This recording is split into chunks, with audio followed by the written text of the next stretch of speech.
1000 tahun pun saya tak akan tahu ini. Kalau Bawak ada TV lama di rumah atau yang baru sikit dan ada port USB di belakang, saya nak dedahkan untuk apa sebenarnya ia digunakan. Dan kalau TV awak bukan smart, awak tak perlu lagi alat-alat tu untuk tukar atau tengok kandungan. Fungsi sebenar TV ini sebenarnya ada pada port USB ini yang semua orang ingat hanya untuk cucuk pendrive dan ramai juruteknik tak terangkan.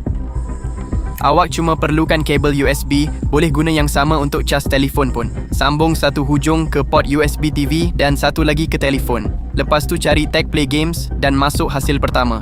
Bila dah masuk, klik 3 garisan menu dan pergi ke pilihan hiburan. Sekarang pilih pilihan tukar TV lama jadi smart. Dengan aplikasi ni, yang hampir tak ada pengeluar cerita, awak boleh tukar mana-mana TV biasa jadi smart. Klik mula dan perhatikan.